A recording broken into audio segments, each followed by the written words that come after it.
اسلام کے بنیادی ارکان میں سے جس رکن پر سب سے زیادہ قرآن مجید میں اللہ تعالیٰ نے زور دیا ہے وہ نماز ہے۔ اسے ہر مسلمان مرد و عورت پر فرض کر دیا گیا، اگرچہ بہت سی صورتوں میں اس میں ریلیکسیشن ضرور موجود ہے لیکن چھوٹ ہرگز نہیں۔ یہی وجہ تھی کہ رسول کریم صلی اللہ علیہ وآلہ وسلم بھی اپنے صحابہ کرام اور امت کے لیے بار بار نماز کی تلقین سے متعلق ارشادات فرماتے رہے۔ ایک جگہ آپ صلی اللہ علیہ وآلہ وسلم نے فرمایا کہ مشرک اور مومن کے درمیان بنیادی فرق محض نماز ہے۔ پھر ایک اور جگہ آپ صلی اللہ علیہ وآلہ وسلم نے کہا کہ مومن جب سجدے میں ہوتا ہے تو اپنے رب کے سب سے زیادہ قریب ہوتا ہے۔ اور خواتین و حضرات، آج کی ویڈیو میں ہم نے آپ کو قول رسول صلی اللہ علیہ وآلہ وسلم کے اوپر کی جانے والی ایک جدید ریسرچ پیش کرنی ہے کہ جب سائنسدانوں نے نماز پڑھنے والے ایک شخص کے دماغ کے ساتھ جدید میڈیکل آلات اٹیچ کیے تو انہیں کیا حیرت انگیز نتائج دیکھنے کو ملے۔ نماز کے انسانی جسم پر ہونے والے حیران کن اثرات کے بارے میں آپ کو تفصیلاً بتائیں گے،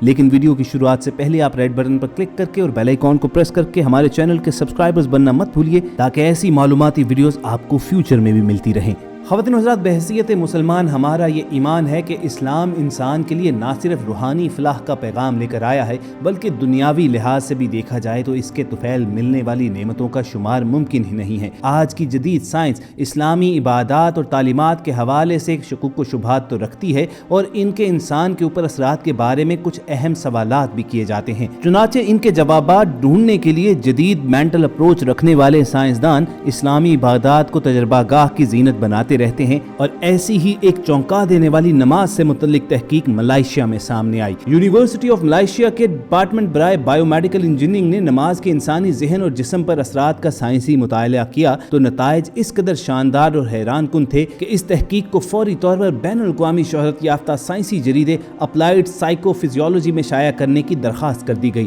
یونیورسٹی کی ایک ٹیم نے سینئر سائنسدان کی قیادت میں ایک تحقیق کی جس میں نماز میں مصروف افراد کے دماغ کے فرنٹل، سینٹرل، ٹیمپرل، پرائٹل اور آکسیپٹل نامی حصوں کے ساتھ EEG مانیٹر منسلک کیے گئے اور نماز کے مختلف مراحل کے دوران یعنی رکوع و سجود اور قیام میں دماغ کے اندر موجود انرجی کے سگنلز کا مطالعہ کیا گیا۔ تحقیق کے نتائج سے معلوم ہوا کہ نماز کے دوران اور خصوصاً سجدے کے دوران دماغ میں الفا ویو ایکٹیویٹی میں نمایاں اضافہ ہو گیا۔ اب سوال یہ پیدا ہوتا ہے کہ الفا ویو ایکٹیویٹی ہے کیا؟ ان الفا ویوز کی کثرت دماغ کے پرائٹل اور آکسیپٹل حصوں میں نظر آئی جو دماغ کے بالائی اور عقبی حصوں میں واقع ہوتے ہیں۔ سائنسدانوں کا کہنا ہے کہ بار بار کے تجربات کے دوران یہی صورتحال سامنے آتی رہی، اگرچہ دیگر مراحل کے دوران الفا ویوز میں نسبتاً کم اضافہ ہوتا تھا لیکن سجدے کے دوران ان کے سگنلز عروج پر پہنچ جاتے تھے۔ خواتین و حضرات، الفا ویوز انسانی دماغ میں سکون، اطمینان اور خوشی کے جذبات پیدا کرتی ہیں۔ یہ روزمرہ زندگی کی مشکلات اور تکلیفوں کے شکار دماغ کو پرسکون کرنے اور انسانی توجہ اور صلاحیتوں کو نکھارنے میں بھی اہم کردار ادا کرتی ہیں، اور سجدے کے دوران دماغ کے ان حصوں میں الفا ویوز کا اخراج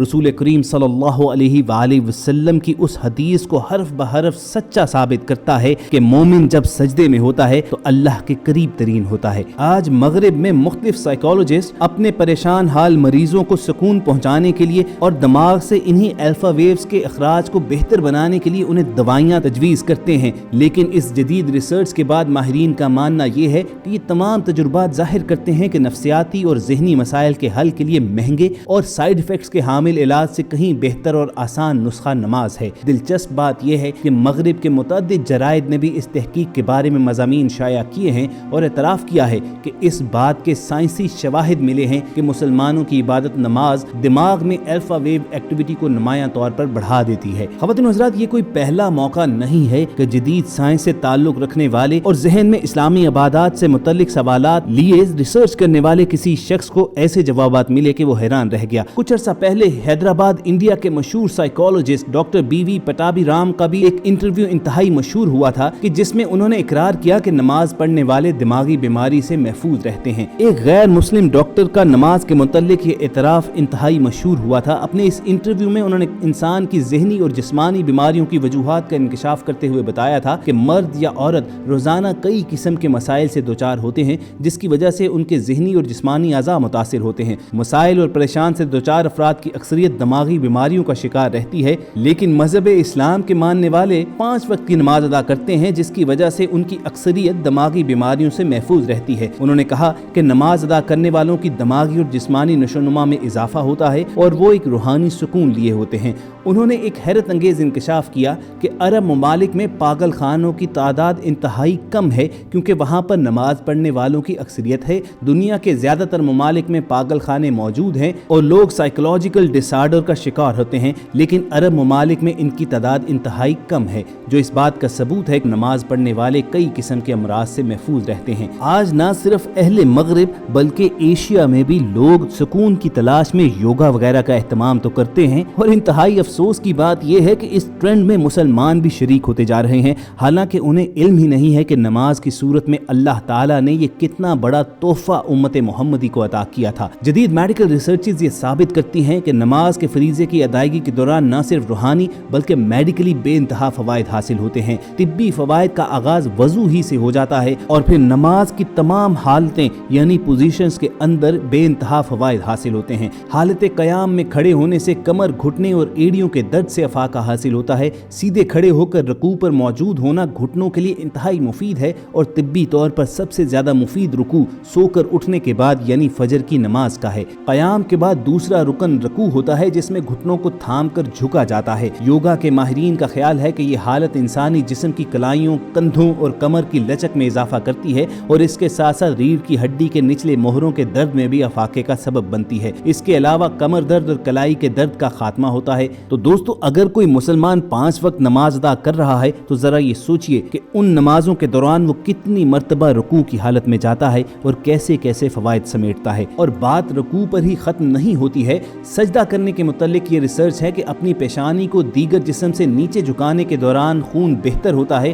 اور دماغ کو خون کی روانی ہوتی ہے، جو انسان کو فالج کے خطرے سے بچاتی ہے۔ انسانی پٹھوں، جوڑوں کو بھی مناسب خون کی فراہمی ہوتی ہے، جو ریڑھ کی ہڈی کے درد کا خاتمہ کرتا ہے۔ اسی طرح سجدے کے بعد ٹانگیں اپنے جسم کے نیچے رکھ کر سیدھا بیٹھ جانے کو اتحیات پر بیٹھنا کہتے ہیں۔ اس حالت میں بیٹھنے سے انسانی جسم کو سکون حاصل ہوتا ہے اور اس کی کمر اور گھٹنے ورزش کے بعد ایک درست آرام دہ حالت میں آ جاتے ہیں، جس سے درد میں افاقہ ہوتا ہے۔ سلام کے لیے سر کو دائیں اور بائیں گھمانا گردن اور ریڑھ کی ہڈی کے موہروں کے لیے ایک بہترین ورزش قرار دی جاتی ہے۔ یوگا کے ماہرین کے مطابق اس سے انسانی گردن مضبوط ہوتی ہے اور ریڑھ کی ہڈی کے ساتھ گردن کے جوڑ کے دوران خون میں بہتری آتی ہے۔ تو دوستو، غیر مسلم جو نماز کے متعلق ریسرچ کرتے ہیں اور اس کی اہمیت اور اس کی برکات پر روشنی ڈالتے ہیں، تو نماز پڑھنے سے دور رہنے والے مسلمانوں کو ایک مرتبہ تو یہ سوچنا چاہیے کہ وہ روزانہ کتنی برکات سے محروم ہو رہے ہیں۔ نماز سے بڑی ایکسرسائز کیا ہو سکتی ہے؟ لیکن نام نہاد مسلم مرد و خواتین یوگا پروگرامز میں شرکت کرتے ہوئے ذہنی اور جسمانی سکون حاصل ہونے کے بے بنیاد دعوے کرتے ہیں، جو سراسر جھوٹ ہے۔ ان نام نہاد مسلمان مرد و خواتین کو چاہیے کہ پہلے 5 وقت کی نماز ادا کرنے کی فکر کریں، کیونکہ یہ وہ عبادت ہے کہ جس کی اہمیت سے انکار تو اب غیر مسلم بھی نہیں کر رہے۔ اس کی برکات نے تو انہیں بھی حیران کر ڈالا ہے۔ لیکن ایک لمحے کے لیے سوچئے کہ یہ ہمارے دین اسلام کی حقانیت کا ثبوت بھی فراہم کرتا ہے کہ 1400 برس قبل مسلمانوں پر یہ عبادت، یا جسے دنیاوی طور پر ایکسرسائز ہی آپ کہہ لیں، فرض کر دی گئی تھی۔ لیکن ہم میں سے کتنے ہی ہیں جو ماڈرنزم کے رنگ میں رنگتے ہوئے اللہ تعالیٰ کے احکامات اور رسول اللہ صلی اللہ علیہ وآلہ وسلم کی تعلیمات سے دور ہوتے جا رہے ہیں اور بدلے میں گھاٹے کا سودا کر رہے ہیں۔ ہمارے پیارے آقا حضرت محمد صلی اللہ علیہ وآلہ وسلم تو نماز کو اس قدر اہمیت دیا کرتے تھے کہ نماز کو آپ کی آخری نصیحت اور وصیت شمار کیا جاتا ہے۔ یہی وجہ ہے کہ صحابہ کرام رضوان اللہ علیہم اجمعین بھی نماز کو کبھی نہیں قضا کیا کرتے تھے۔ حضرت علی کرم اللہ وجہہ کے بارے میں بیان کیا جاتا ہے کہ ایک جنگ کے دوران جب آپ کو تیر لگا اور آپ زخمی ہو گئے تو آپ نے تیر نکالنے والوں سے کہا کہ اس تیر کو اس وقت نکالنا جب میں نماز ادا کر رہا ہوں گا، کیونکہ میرا دھیان اپنے رب کی جانب ہوگا اور مجھے علم بھی نہیں ہوگا کہ میرے جسم سے تیر نکالا کیا ہے۔ تو ہم سب امید کرتے ہیں کہ یہ جتنی بھی باتیں آپ تک پہنچائی گئی ہیں، رسول کریم صلی اللہ علیہ وآلہ وسلم کی احادیث ہوں، قرآن پاک کی آیات ہوں، صحابہ کرام کے طرز عمل ہوں یا جدید میڈیکل ریسرچ ہوں، اس نے آپ کے اندر نماز کی پابندی کی تحریک ضرور پیدا کی ہوگی۔ اور اگر ہم اپنی اس کاوش میں کامیاب ہوئے ہیں تو اس ویڈیو کو لائک کر کے فیس بک اور واٹس ایپ کے ذریعے دوسروں کے ساتھ بھی شیئر کیجیے،